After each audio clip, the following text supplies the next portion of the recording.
Hello everyone, this is Bhavik Chokshi here and I hope you guys are doing great. In today's video, we would be discussing all the past exam questions of Ind AS 116 in your CA Final FR.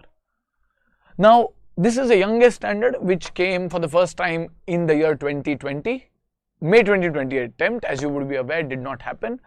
So the first time the standard came was in the November 2020 attempt, and since then we have 5 attempts. And the standard has come in almost every attempt except for the May 2022 exams. So this is an important standard, on an average a 6 to 10 mark weightage, which typically comes from the latter part of the standard, which involves lease accounting, lease modifications, lease remeasurements, and special transactions like sale and leaseback.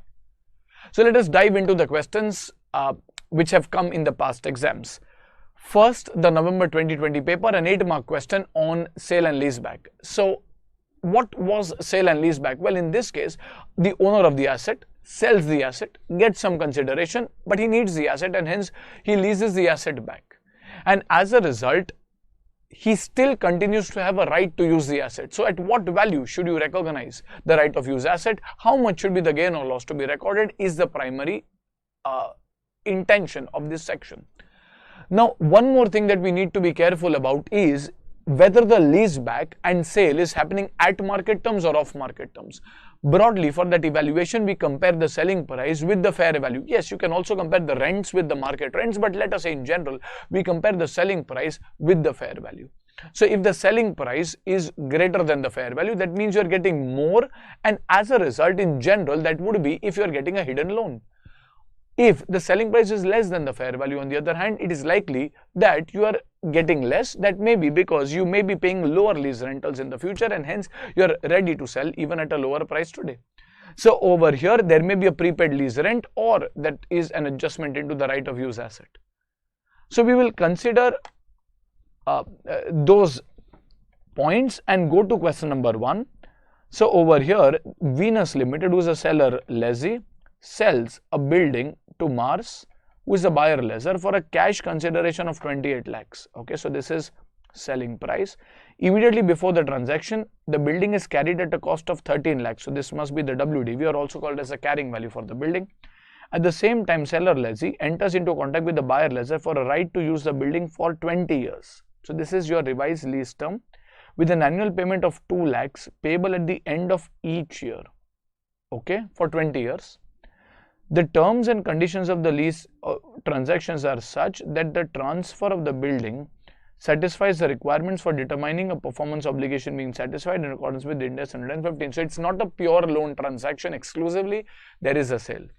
The fair value of the building is 25 lakhs, so this is your fair value, and the initial direct costs are to be ignored. The interest rate implicit in the lease is 12%, which is readily determinable by the seller lessee, and the present value of annual 20 payments of 22 lakhs each are 14,94,000. So this is what I've agreed to pay, 14,94,000 in today's terms. Wese 2 lakhs, if you do 2 lakhs into 20 comes to 40 lakhs. However, this is 20 payments discounted at the rate of 12% over a period of 20 terms. This is 14,94,000. The buyer lessor classifies the lease of the building as operating lease. How should that said transaction be accounted in the books of Venus? Now, Venus is a seller. So when you look at Venus, in the books of Venus, you will look at, so this is a November 20 question, you will look at the selling price. The selling price for this asset is 28 lakhs. And you will compare this with the fair value. Now, ideally, if the transaction is at market, you should have got the fair value. Selling price is 28 lakhs and the fair value is 25 lakhs. However, you have got more, which signifies that the remaining 3 lakhs is like a loan. Ideally, I should have received only 25. However, I am receiving 28. Why is the buyer so generous? Probably the buyer is lending me 3 lakh rupees. So there seems to be a hidden loan over here of 3 lakhs. Now, if I've taken a loan, remember I also need to repay the loan. And as a result, if I've identified that 3 lakhs is a loan, I'll have to repay. Now, I'll repay over a period of time. So when I say that 2 lakhs is repaid, a part of this 2 lakh will be attributable to the loan. But in present value terms, the present value of lease payments is 14,94,000. This is in today's terms. If someone told me to repay the loan today itself, in which case I would have repaid 3 lakhs, which means I'm saying in today's terms, if I had to repay the loan, that is worth 3 lakhs. And as a result, the present value of what I call as dedicated lease payments, payments which are exclusively linked to the lease only, are 11,94,000. So this is the present value of the dedicated lease payments, which is 14,94,000. And we will now use these numbers in order to determine how much should be your ROU asset, right of use asset. Now, how do I calculate the right of use asset? I will say that, well, ideally, if I wanted all the rights of use, I should be paying in today's terms something worth the fair value, which is 25 lakhs. But am I paying 25 lakhs? No, I'm paying only 11,94. No, sir, we are paying 14,94, but a part of it I'm paying because I've taken a loan. And hence, I'm paying 11,94,000 in today's terms for an asset which in today's terms is worth 25 lakhs.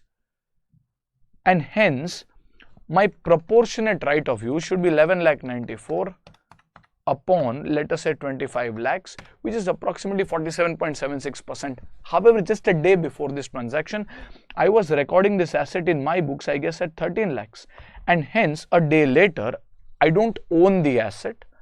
I'm getting a right of use, but then it has to be proportionately recorded. And as a result, I will take the proportion of that 13 lakhs a day before I own the asset, which means I had all the benefits. Now I have only 47.76% of the benefits, which is basically the ratio of these, and hence I should have proportionate, that corresponding proportionate right of use, and hence I'll adjust 13 lakhs. So this will approximately come to 6,20,880.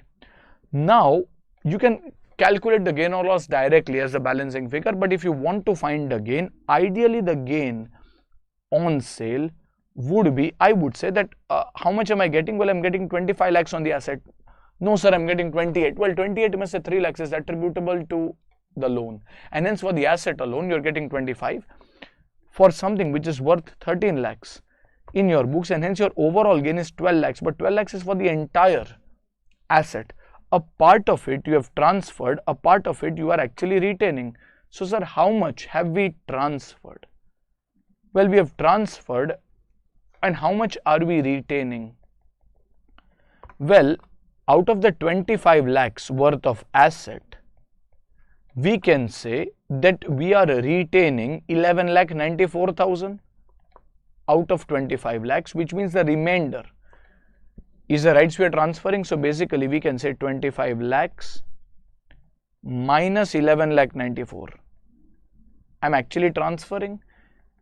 So ideally, if I have to look at the gain, my overall gain is 12 lakhs, but a part of that 12 lakhs I cannot recognize because that is linked to the rights I'm still keeping with me. So this is like 12 lakhs into the ratio, which I think is 5,73,120. This is again attributable to the rights we are still retaining, and hence I cannot recognize it.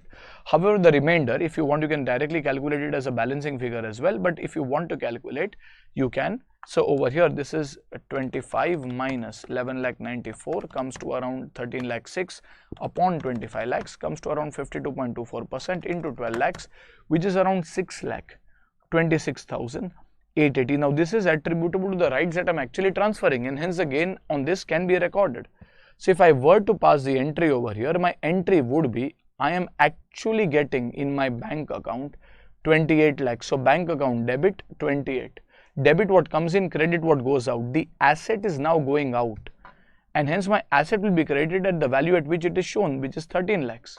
But at the same time, a lease liability is to be recorded. The lease liability is recorded at the present value of the dedicated lease payments, which is 11,94,000 that I am paying for the lease, and to financial liability or a loan liability, which I recognize at 3 lakhs also. But at the same time, I also need to recognize a right of use asset. I've prepared a working to calculate the right of use asset, which comes to, I guess, 6,20,880. And at the same time, if I don't want to do anything else, I can directly calculate the balancing figure and show the gain on disposal of the rights, which will go to the P&L account, which is balancing figure, but I've already calculated it at 626 880. So let us see if this kind of tallies. 626 880. So this is 28 plus 620 880, and on the other side this is 13 plus 1194, 13 plus 1194 plus 3 lakhs plus 626 880, and hence I guess you are getting the same number of 34,20,880. Now what the institute has done over here, and which is, there's nothing wrong in that, but there's an alternative solution, is they've clubbed this entire 14,94 and shown this as a financial liability. Well, why? Because at the end of the day, for 11,94 also you will prepare an amortization table, for 3 lakhs also you will prepare an amortization table. Since the working going forward is going to remain the same, that is like financial liability at amortized cost, you can even club it. So if you see the institute solution, you will have almost the same entry, except at the end you will have a financial liability at 14,94,000, which is nothing but 11,94,000 paid for lease, whereas 3 lakhs is attributable to the loan. So this takes care of question number 1, an important question I would rate. Next you go to question number 2. Now this is in reality a question which is very similar to an inter-CA level question, which is in the books of the lessor. In the books of the lessor over here, you are supposed to figure out whether it is an operating lease or finance lease. When is it an finance lease? When substantially all the risks and rewards incidental to ownership are transferred to the lessee, which can happen if ownership is transferred, or an option to transfer ownership at a substantially lower price, or a major part of the economic life is covered by the lease term, or present value of lease payments substantially cover the fair market value, or the asset is of a highly specialized nature. If any of these conditions are met, the transaction is a finance lease. If none of them are met, it is an operating lease. So here we have to identify if it is an operating lease or finance lease. Now for doing so, you need to find the lease payments, and in this question lease payments are not given. However, the lessor's IRR is given, and IRR is the rate at which the present value of cash outflows equals the present value of cash inflows. And as a result, at the lessor's IRR, both of these values have to equal. So if I am spending on the machine, I typically spend the fair value as a lessor and any initial direct costs which are linked to the acquisition of the machine. That should equal the present value of cash inflows that I get, which includes the present value of lease payments, including the guaranteed residual value, if any, plus the present value of even the unguaranteed residual value. Sir, should we take the unguaranteed residual value? Definitely. In the IRR workings and for the lessor's working, you have to take, because even when you do inter-CA level capital budgeting, you always consider salvage value, whether it is guaranteed or unguaranteed, while determining the NPV as well as IRR. It should be considered. So keeping that into consideration, we will go to question number 2. Let us glance through this. Coops Limited availed a machine on lease from Ferrari. So Coop is the lessee, Ferrari is the lessor.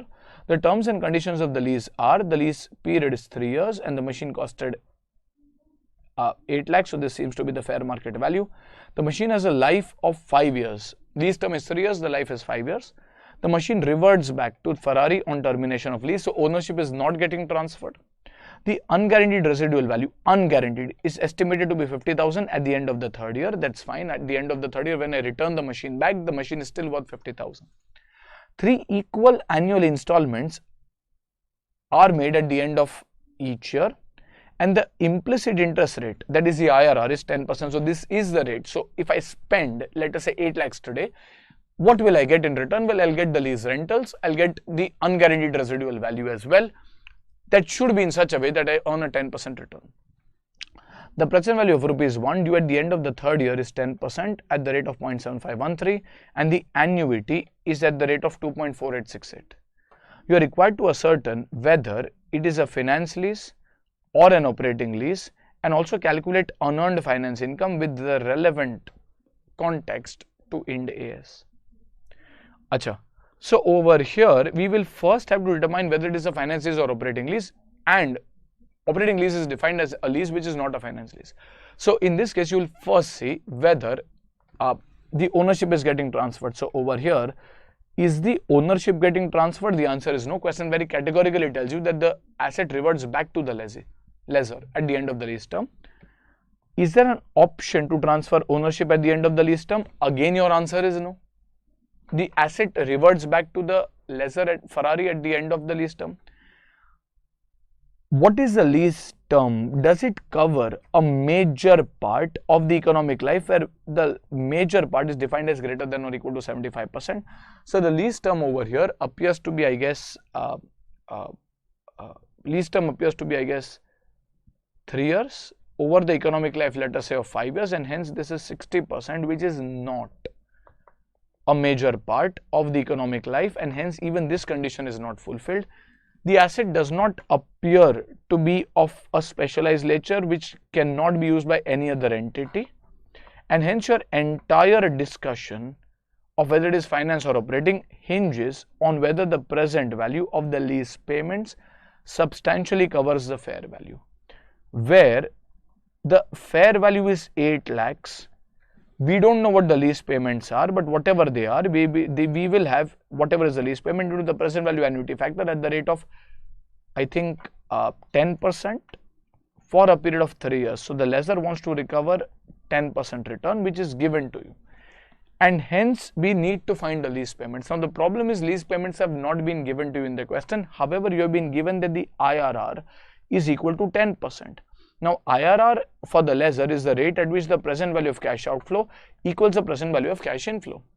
Now for the lessor, the cash outflow would be 8 lakhs for the machine. If they have to incur any other initial direct costs like registration, stamp duty, etc., that will also be added, but that is to be incurred today itself. Now this has to be equal to the present value of cash inflows, which is, let us say, X rupees, into the present value annuity factor at the rate of 10% for 3 years. Well, we don't know what the lease rentals are. Let us assume it is X, which means we should be recovering 2.48, I think 68 in present value terms. IRR is the rate at which present value of cash outflow equals the present value of cash inflow, but your cash inflow also will include the unguaranteed residual value, which is 50,000, but that is only to be recovered at the end of the third year, which is 0.7513 discount rate. Therefore 8 lakhs minus, if I take 50,000 into 0.7513, will come to 37,000. I'm just doing this directly. 37,565 equals 2.4868x. Therefore X equals 8 lakhs minus 37,565 divided by 2.4868, which will come to, I think, 3,06,593, let us say, approximately. Now this is your lease rental. Why did we do that? Well, so that we can find the present value of lease payment. So this is 3,06,593 into 2.4868. Do we add the unguaranteed residual value also over here? The answer is no. Well, why? Well, because the lessee does not pay this under the lease, and as a result it should not be considered for the purpose of finance lease evaluation. Into 2.4868, which comes to, I think, 7,62,435 approximately, divided by 8 lakhs. So if I divide this, I guess I'm getting a number which is 95.3. Now since it is greater than 90%, fourth condition is met, and hence we will classify this lease as a finance lease. You will have to show this to the examiner that why this is a finance lease. So does the question end over here? No. The question says identify whether it is an operating or finance lease, which we say is a finance lease, and then it says calculate the unearned finance income. Now unearned finance income is calculated as gross investment minus net investment. How do you calculate gross investment? The total MLP, that is 3,06,593. MLP is a minimum lease payment. 3,06,593 into 3, not in present value terms. Sir, we take present value. Yes, that is for net investment. For gross investment, we directly take the total MLP plus the unguaranteed residual value, again on totality basis. So this is 3,06,593 into 3 plus 50,000 comes to approximately 9,69,775, and net investment will be 3,06,593 into the present value. So this is 2.4868 plus 50,000 also at present value. So this is into 0.7513. If I do these workings, it approximately comes to around 8 lakhs. So if I ignore the time value adjustment, then the total value is 9,69,000, whereas if I consider the time value adjustments, the value is around 8 lakhs, and hence the difference is attributable to time, which is interest, which is still not yet earned because you are on the first day, and hence that is 1,69,775, which is unearned finance income. This is a question which an inter-CA student would have, who has done AS19, could have answered. You do not really need a lot of Ind AS 116 understanding for this, but nevertheless it was asked. And this is your question number 2. Now the third question which came in the July paper is a question that we will try to briefly discuss, but I would kind of say that from attempts going forward, especially from the 2023 attempts or so, even for November 2022, it is not as important. This is pertaining to an adjustment for lease modification which happened due to COVID. Now, if you are aware, there was a practical expedient or a practical shortcut which was available, whereby instead of adjusting the lease liability, ROU asset, taking different rates, you could have directly adjusted the P&L if the modification was a direct consequence of COVID-19, if the rent reductions pertain to periods maximum up to 30th June 2022, it was earlier 2021, was pushed to 30th June 2022. There was no further extensions, and hence if you are a 23 or a 24 student, it is not as significant. If you are a November 22 student, you can just glance through quickly and proceed. But there's not much of a chance of this ideally in the attempts going forward. There were a few other conditions as well, that substantially all the terms and other conditions of the lease should remain the same. There should be no other modification, and there should not be any increase. The lease rental should remain substantially the same, or there should be a concession, in which case you can apply the practical expedient. Okay, so I'll just quickly glance through it, not invest a lot of time. We have even mentioned that as a part of the footnotes over here. So let us refer this. TED, if you are not really interested, you can just skip on to the fourth question directly. TED entered into a lease contract with the lessor to lease 2,000 square meters of space for 5 years. The rentals are payable monthly in advance. The lease commenced on 1st April 19, and in the year 2021, as a direct consequences of the COVID-19 pandemic, TED has negotiated with the lessor, which results in the following situations. First, the lessor agrees to a rent concession under which the monthly rent will be reduced by 30% per month for 12 months commencing from 1st October. So there is a rent reduction definitely, for which is a reduction of 30% for 12 months. So this is 1st October 21 to 30th of September 22. Now this is a modification which is going beyond 30th of June 2022, and hence you will not be eligible to take the practical expedient. If I want to take the shortcut to adjust it directly in the P&L account, the concessions should not exceed beyond 30th June 2022. Here 3 months are exceeding beyond 30th June 2022, and hence the practical shortcut is not available. Second, a separate case. TED is granted a rent concession by the lessor whereby the lease payments for the period October 21 to December 21 are deferred. Okay, 3 months are added to the end of the lease term at the same monthly rent. Okay, so over here it's a direct consequence of COVID-19. You are deferring, and hence the rent remains substantially the same. You can add it at the end. That does not really matter. That does not really substantially change the other terms of the lease, and hence your rent concession you can take the practical expedient or shortcut. And lastly, lessor offers to reduce the monthly rent by 50% for the months October to 21 to March 22, which is within 30th June 22, on condition that the space is reduced from 2,000 square meters to 1,500 square meters. Now this is a substantial modification of other terms. So it is not just a reduction in rent due to COVID. There are other substantial other factors as well, and hence you cannot take the benefit of the practical shortcut. Analyze the given situation in light of IND AS 116 and comment on whether the rent concession or deferral is eligible for the practical expedient. We have mentioned the 3 answers for your reference over here. Okay, and then going into the last question which has come in the December 21 paper, it was on remeasurement of a liability. Remember, there is a difference between lease modification and remeasurement. In case of remeasurement, the standard has 5 specific points that a remeasurement can be due to reassessment of lease term, or can be due to a change in your estimate of the exercise of purchase option, on whether you believe the purchase option is going to be exercised or not.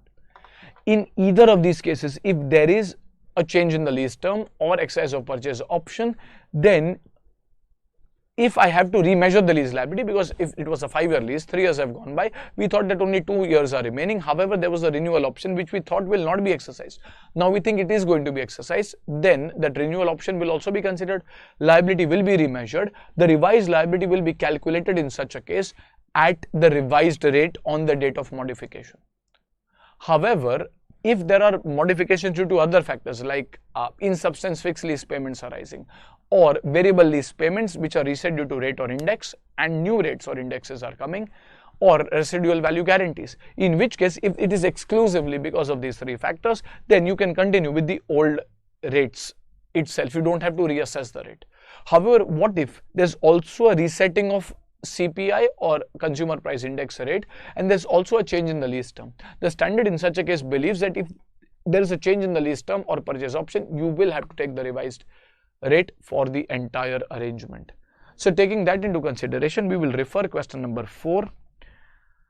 Jacob Limited entered into a contract for lease of machinery with Jason on 1st of January 18. So this is the commencement date. The initial term is 6 years with the renewal option of a further 2 years. Okay. The annual lease payments for the initial term and renewal term are 2,80,000 and 3,50,000 respectively. So this is the annual payment agreed. So the first 6 years it is 2,80,000 and 3,50,000 for the last 2 years under renewal. The annual lease payment will increase based on the annual increase in CPI at the end of the preceding year. Okay. For example, the payment due. Now this is where a lot of students have actually, I mean, I would not really say a mistake, but it's an interpretation issue.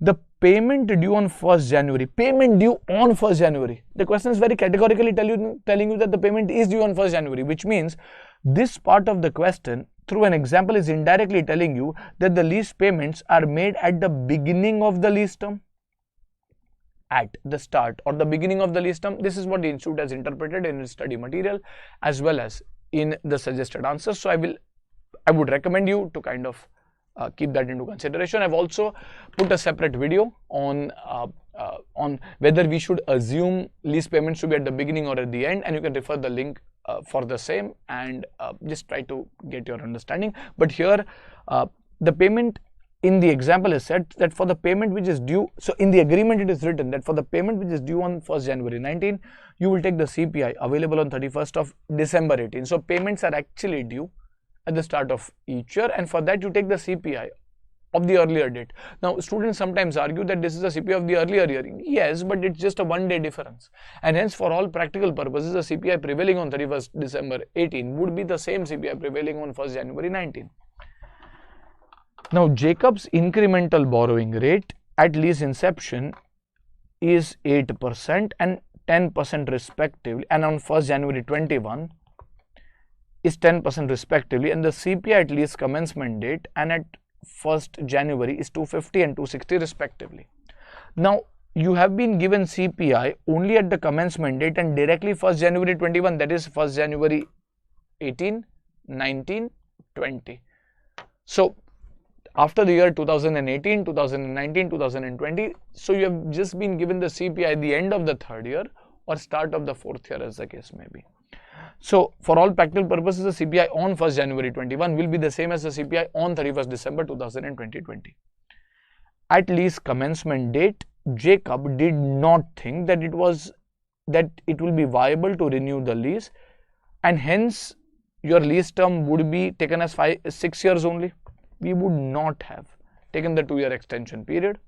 But in the first quarter of 2021, Jacob made some major changes in the retail store which increases the life by 5 years.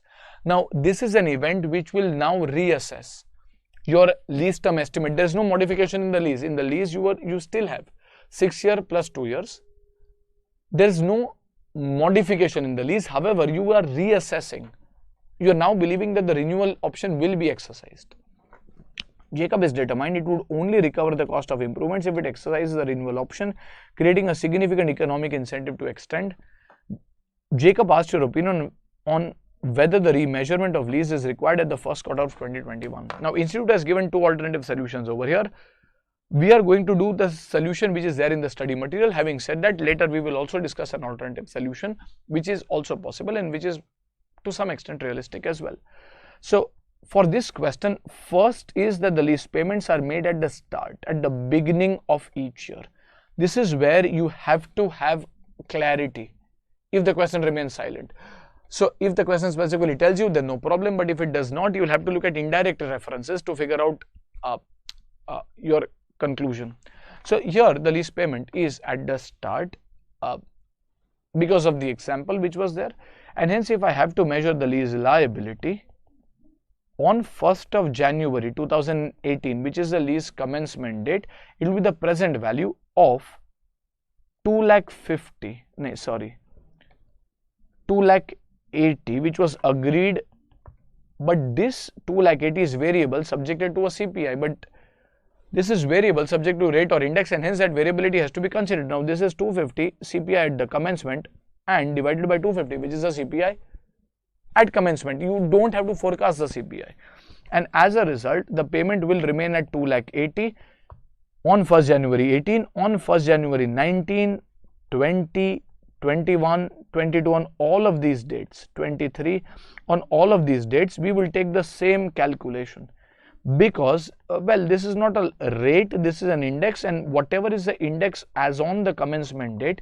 you will continue with that same index unless there's a reset in the cash flow. We don't know when the cash flows are going to be reset, but the question directly tells you that the next reset or the next CPI to be considered is 1st of January 2021, and hence in all likelihood the cash flows will be reset on that date itself directly. There is no CPI given in the middle, and hence you cannot reset anything in the middle. So over here for 2019, for 2020, no separate CPI index is given, and hence we'll assume that the CPI index, even if you had to reset, is at 250. This is what the institute has also assumed. So over here, will you take 24? No. Will you take 25? No. You will take the first 6 years only. Sir, why? Because the question very categorically tells you that at the beginning you did not think that the lease term will be extended. You change your assessment later, but at the beginning you did not think about that, and hence your lease liability is the present value of future cash flows. You can either prepare a table or you can directly do the annuity working, that this is 280 to be paid, present value annuity factor at the rate commencement date, the discount factor is 8% from 0 years. So the first payment is at year 0, the next payment is at the end of year 1, year 2, year 3, year 4, year 5. The sixth payment will be at the end of year 5, that is at the beginning of the year 6, and hence this is from 0 to 5. So how do we do that? On your calculator, 1 divided by 1.08, 1, 2, 3, 4, 5. So you will take the present values for 5 years. That will come to around 3.9927. At the same time, you also have to take the value of the first payment which is made at year 0. So you add a plus 1, and hence this is into 4.9927. So if you multiply this, 280 into 4.9927 should come to around 13,97,956. This is your lease liability and correspondingly also your right of use asset, because there is no other initial direct cost, site restoration or any other item. So this will be your lease liability and your right of use asset. Will this lease liability remain the same? Well, if I go to see here, your opening balance would be 13,97,956. To this you will add interest. Well, typically you do, but here the payments are made at the beginning. So your first payment will be made on the very first day, which is 2,80,000. And hence you will have an adjusted opening. Your adjusted opening will be minus 2,80,000, which will be 11,17,956. This is on 1st January 18, and then there would be interest. This interest would be at the rate of 8%. So this is into 8%. I guess this comes to around 89,436. And hence your closing would come to plus 89,436 will be, your closing lease liability will be 12,07,392 at the beginning of the second year. So this is on 1st of January 2019, 12,07,392, out of which another 2,80,000 is paid. There is still no reset. The reset happens on 1st January 2021, and hence minus 2,80,000. You can have a faster way to do this working as well. You can directly find the present value, but just to do it by the longer way, first into 8%. So this is 74,191, and hence the total is 10,01,583. You are now on 1st of January. Just let me just verify. 1st January 18 is the commencement date. So this is now, you are now on 1st January. 10,01,583. 1st January 2020. Still you don't have the CPI. You have the CPI directly on 1st January 2021, from which you have 2,80,000, which is paid. So minus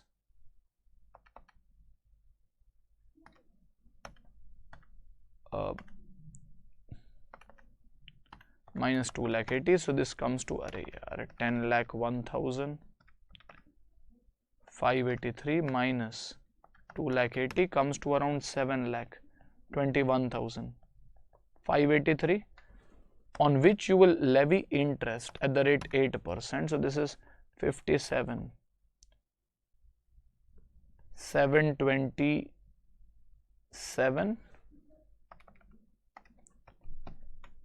and hence your total over here comes to 721,583 plus 57,727. If I'm not wrong, this is around 7,79,310, and this would be the balance 779,310 on 1st of January 2021, before the CPI reset and before the change in your lease term. Now there are two ways in which you can solve. One can always argue that the change happened in the first quarter and hence you must have paid the lease payment on the very first day. However, in the institute study material, and one of the answers in the suggested answer is all of this happened before you actually made the lease payment, and hence we will solve it accordingly. Having said that, you can always assume that the lease payment was done and then we realize that the lease period will be extended. So institute has given an alternative solution. However, the study material considers that the lease payment will be done after this adjustment. So now, why should there be a change? There are changes due to two factors. First, the remaining lease term was actually out of 6, 3 years are gone by. So the remaining lease term is 3 years, which you are reassessing to 3 plus 2 is equal to 5 years. This is the remaining lease term. First change, and hence you will have to now find the revised lease liability. It's a remeasurement at the revised rate, which is 10%. Second, there is also a CPI reset which is happening, which was earlier 250. That CPI now becomes 260. Ideally, you should have taken the original rate over here, but since there is also a reassessment of the lease term, you will take the revised rate of 10%. At the same time, do I want to calculate the ROU asset? Well, yes, if I wanted to, I would have taken the ROU asset very easily. So if I wanted to find the ROU asset balance on 1st of January 2021, I would say your original ROU asset was at 13,97,956. From this, you will depreciate 13,97,956 divided by 6 years into 3 years have gone by. So 13,97,956. And you would have, let us say, this will be 6,98,978. This will be your ROU asset, just for reference. So these are your ledger balances as on the date of reassessment. Now, what does the standard require you to do? The standard says, well, you have to reassess the lease liability, because now you have to pay based on the revised CPI. Well, you also have to consider the lease term to be the remaining 5 years.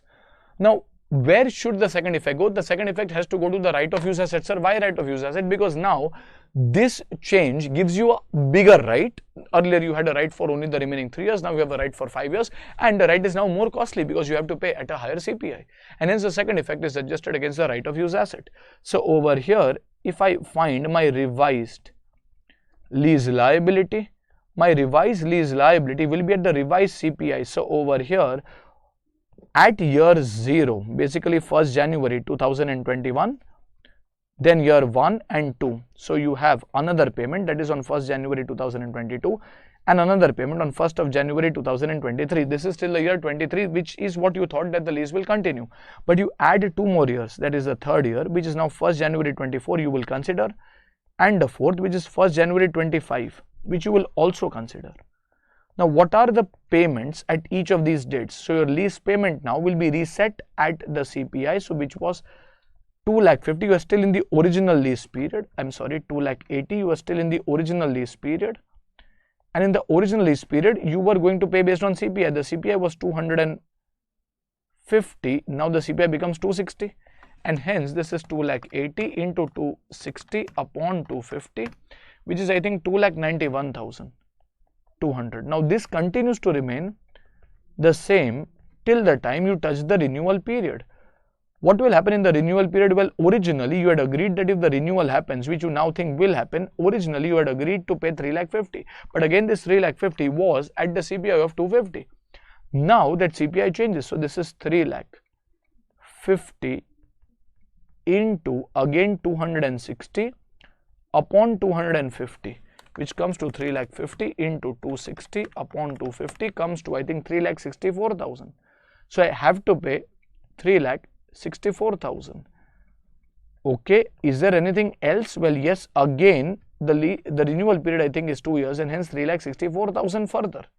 Now, at what rate will you discount it? Well, the discounting will happen at 10%. Why? Because the lease term is getting reassessed at year 0. Obviously, there will be no discounting, but then we'll have 0.9091, 0.8264, 0.7513, 0.6209. You can use your calculators and verify whether these rates are correct. I believe they are, but nevertheless, 291,200 M plus 291,200 into 0.9091. I'm directly taking the memory.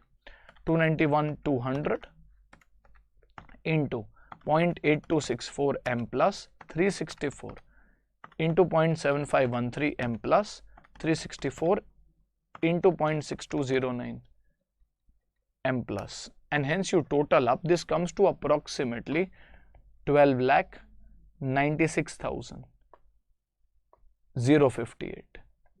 Achha, this is your revised lease liability. What was your original lease liability? Well, your original lease liability after considering everything, so this will be your revised liability on 1st January 19, which should appear in your ledger. Achha, what is your existing lease liability which you are thinking which will have to be paid on 1st January 19? Well, I guess this is 7,79,310. And hence the difference between the two, I hope I have not made any silly mistake over here, 12,96,058, okay, minus 779,310, which will come to I guess 5,16,748. Now this should be the adjustment.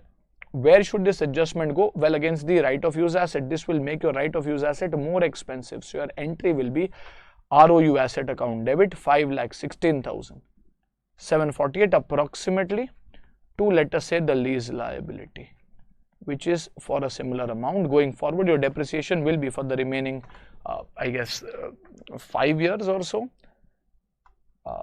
3 years were remaining plus 2 years, 5 years, and your revised amortization will be now based on 10%, and your revised lease liability will be around 12,96,058. Let me just see, I've done a lot of workings. Adjustment to lease liability is around 5,38,000. We have got around 5,16,000. Maybe there is some slight difference, but I think this is 13,18,000. Maybe that may be due to the some rounding off. 779 is correct. 13,18,000, 291, 3,64,000. Oh, I've probably taken 291, not 291,200. But I think by and large, I think that may be a slight calculation error, but otherwise your ROU asset and lease liability will get adjusted due to that 5 lakh amount. Okay, so your lease payments are given in year 4, 5 and 6, and then for the other 2 years. They have also given an alternative solution behind where they have said that year 4 payment has already been done, but the study material also does not take that, so we can kind of ignore that for the time being. Ab itna bhi kar lo, that is sufficient. If you go to see, they have given an alternative solution behind in the study material, as well, where you take only 5, 6 and then 7, 8. There will be a slight difference, but I hope you are clear by and large for this topic as well. I hope this session has been helpful.